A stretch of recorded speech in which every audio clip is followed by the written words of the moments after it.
آج ہمارے اس عزیز مٹی پر چائنا اپنی نیت خراب کر رہا ہے۔ وہ چاہتا ہے کہ ہمارے اس بارڈر والے اس خطے پر کچھ قابض ہو جائے، آگے بڑھنے کی کوشش کر رہا ہے۔ تو کان کھول کے سن چائنا، ہم تجھ سے کسی بات میں کم نہیں ہیں، اور میدان جنگ میں ہتھیار کے ساتھ ساتھ جذبات لڑا کرتے ہیں۔ ہمارے جذبات کا یہ عالم ہے الحمدللہ کہ اپنے ملک کے لیے ہم اپنی فوج کے ساتھ کھڑے ہیں، ہم انڈین آرمی کے ساتھ کھڑے ہیں۔ اگر ہمیں اشارہ ملے تو ہم اپنی انڈین آرمی کے شانے سے شانہ ملا کر، کاندھے سے کاندھا ملا کر 1 ارب 30 کروڑ لوگ اپنے ملک کے خاطر جان لے بھی سکتے ہیں، جان دے بھی سکتے ہیں۔ تو یہ اپنے قدم کو پیچھے ہٹانا ہوگا اگر آگے بڑھانے کی کوشش کر رہا ہے۔ ہم اپنے ملک میں کسی غیر کو برداشت نہیں کر سکتے۔ ہم یہ برداشت نہیں کریں گے کہ ہماری سرحدوں کو پار کر کے آئیں اور پھر ہمارے ملک واسیوں کو ستایا جائے، ہمارا حق غصب کیا جائے، کسی بھی طریقے سے ہمیں نقصان پہنچایا جائے۔ ہم اس کو کبھی برداشت نہیں کریں گے۔ میں چائنا سے کہنا چاہتا ہوں کہ بہت تکبر اور گھمنڈ میں ہے اس وقت کہ ہم اس وقت دنیا کی سپر پاور بننے کی ہوڑ میں ہیں۔ ہمارے پاس مال و دولت کی کمی نہیں ہے، ہمارے پاس طاقت کی کمی نہیں ہے، تو ہم اللہ کی طاقت پر بھروسہ لگنے والے لوگ ہیں۔ کان کھول کے سن لو، ہم تمہیں بتا دینا چاہتے ہیں کہ تم اگر اس طریقے سے ہمیں دعوت دو گے تو پھر ہم پیچھے ہٹنے والے نہیں ہیں۔ اور میں اپنے ملک کے تمام لوگوں کو کہتا ہوں کہ آپ مل کر ہماری آرمی کا ساتھ دیں، اپنی زبان سے ہر طرح سے آپ ہماری حکومت اور آرمی کا اس میں سپورٹ کریں۔ ہم اپنے وطن کی مٹی 1 گز زمین دینے کے لیے ہم تیار نہیں ہیں۔ رہی بات یہ کہ کوئی بھی سجھاؤ پیش کرنا، یہ بیٹھ کر معاملات کو طے کرنا، تو یہ ہماری پرانی ریت رہی ہے کہ ہم نے جنگ کو کبھی بھی بڑھاوا دینے کی کوشش نہیں کی ہے۔ تاریخ گواہ ہے، تاریخ اٹھا کر کے دیکھیں، ہم نے ہمیشہ چاہا ہے کہ جنگ نہ ہو، اور بات چیت کے ذریعے اگر بات سلجھ جائے، معاملات بنے تو زیادہ بہتر ہے۔ اس کو ہم پہلے سے ترجیح دیتے چلے آئے۔ ہم نہ دہشت گردی کو پسند کرتے ہیں اور نہ دہشت گردی پھیلانے کی کوشش کرتے ہیں، لیکن چائنا اگر ہمارے ملک میں اس طرح کی دہشت گردی پھیلانے کی کوشش کرے گا تو اس کو اس کی بھاری قیمت چکانا پڑے گا۔ ہم 1 ارب 30 کروڑ عوام اپنے ملک کے ساتھ ہیں، اس ملک کے لیے لڑنے مرنے کے لیے تیار ہیں، جان دینے کے لیے تیار ہیں۔ یہ وطن ہماری جانوں سے زیادہ عزیز ہے۔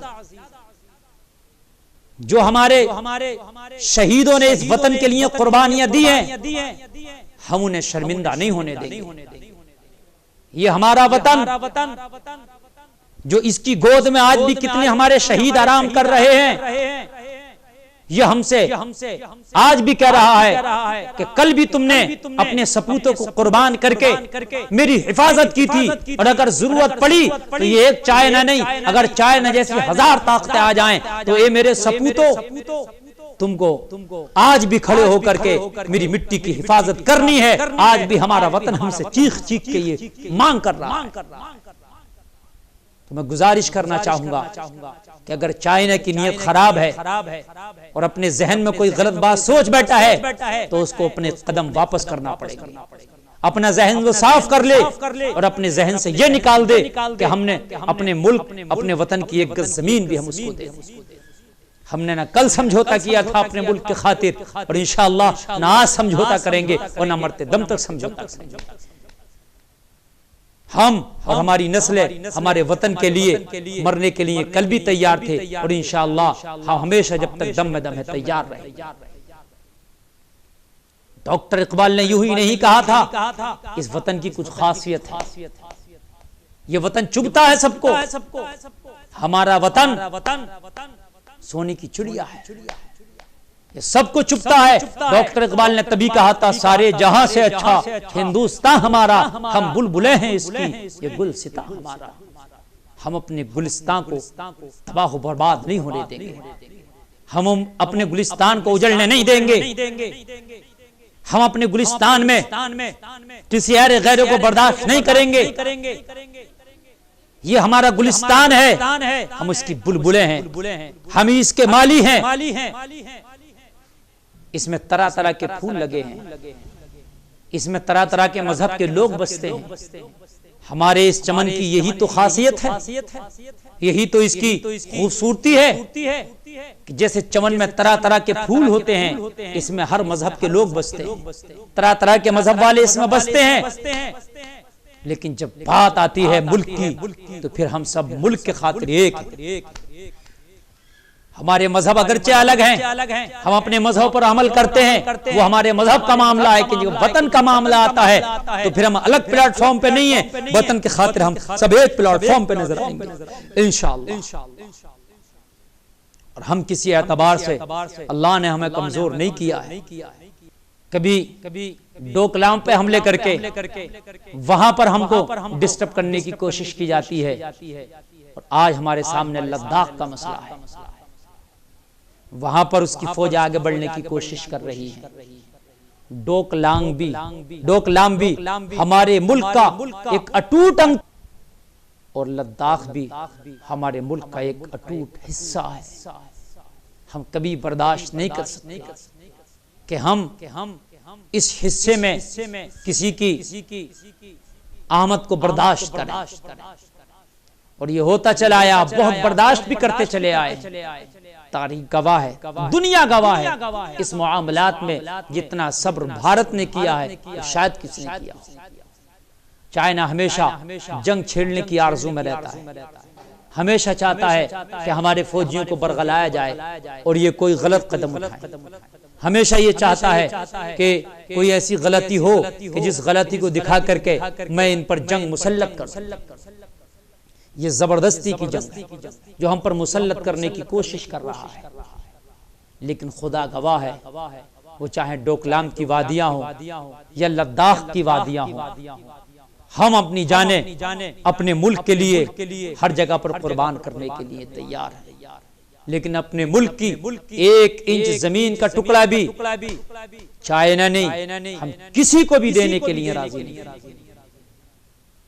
کتنا ہم اپنے ملک سے پیار کرتے ہیں یہ ہمارا رب جانتا ہے، ہمارا وطن ہمارے لیے کتنا عزیز ہے یہ ہمارا رب جانتا ہے۔ یہ وہ وطن ہے جس کے لیے بہادر شاہ ظفر نے رنگون کے قید خانے میں جب آخری سانس لی تھی اور اس سے پوچھا گیا تھا کہ کوئی آخری خواہش ہو تو بتا، تو بہادر شاہ ظفر نے رنگون کے قید خانے میں یہ جواب دیا تھا کہ میری آخری خواہش یہ ہوگی کہ میرے وطن میں میری باڈی کو، میری لاش کو دفنایا جائے، اور میری جسم کو، میری جو قبر ہے وہ میرے ملک میں بنائی جائے۔ اور آخر میں کہہ کے بھی چلے گئے بہادر شاہ ظفر اپنے شعر میں، جس کا خلاصہ یہ ہے کہ بہادر شاہ ظفر تو کتنا بد نصیب ہے، تو کتنا بد نصیب ہے کہ 2 گز زمین تجھے کوئے یار میں، یعنی اپنے وطن عزیز میں دفن ہونے کے لیے نہ مل سکے۔ ہم تو مرنے کے بعد بھی آرزو یہ کرتے ہیں کہ اپنا وطن نہ چھوڑیں، تو جب جیتے جی اپنا وطن کا ٹکڑا یا حصہ ہم کیسے چھوڑیں؟ اسی رنگون کے قید خانے میں بہادر شاہ ظفر نے کہا تھا یہ زندگی اگر اپنے وطن کے لیے قربان ہوتی ہے تو ہو جا۔ زندگی کی حقیقت تو یہ ہے کہ عمرے دراز مانگ کر لائے تھے 4 دن، 2 آرزو میں کٹ گئے 2 انتظار۔ اللہ تعالی ہمیں اپنے وطن عزیز کی خدمت کرنے کی اور اس کے لیے مر مٹنے کا ہمارے اندر اللہ جذبہ پیدا فرمائے، اور ہمارے ملک، ہمارے وطن عزیز کو اللہ تعالی ہمیشہ شاد و آباد رکھے۔